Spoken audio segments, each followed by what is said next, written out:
سلام بچه‌ها، حالتون چطوره؟ من مهرزاد هستم و به کانال من خوش اومدین.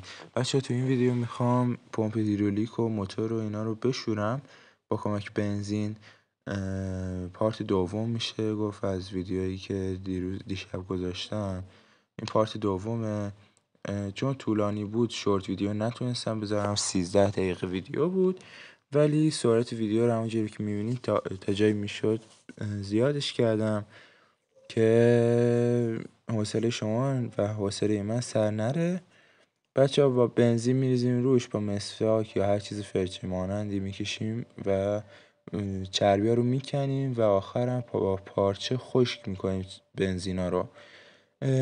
بعضی موقع هم میکشیم وقتی با فرچه میکشیم درست پاک نمیشن، بنزین میریزیم روشون، بنزین رو همراه فرچه میکشیم و در آخر هم بنزین میریزیم، مثل آب که میریزیم میتونیم بریزیم قشنگ همه جا رو بشوریم. بچه من زیر کاپوت ماشینم شستم، یعنی گوشیمو گذاشتم اونجا ویدیو بگیره. بعد وقتی شستم اومدم نگاه کردم دیدم که مثل که ویدیو حافظه گوشیم پر شده بود و ویدیو نگرفته بود. خودم خیلی ناراحت شدم، ولی خب دیگه شسته بودم نمیتونستم دیگه هیچ کارش کنم.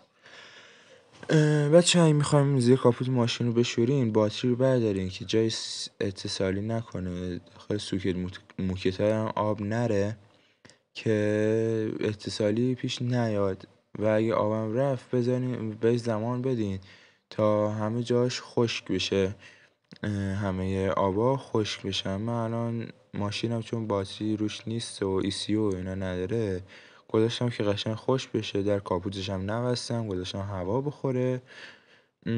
با مسواک قشنگ تمیزش کردم، خیلی هم نتیجه خوبی بهم داد. خب بچه ها، این از ویدیو امروز. با کامنتاتون و لایکاتون من رو خوشحال کنین، چنل هم حتما سابسکرایب کنین و قسمت های بعدی رو ببینین. و تا ویدیوی بعد، فعلا بابای.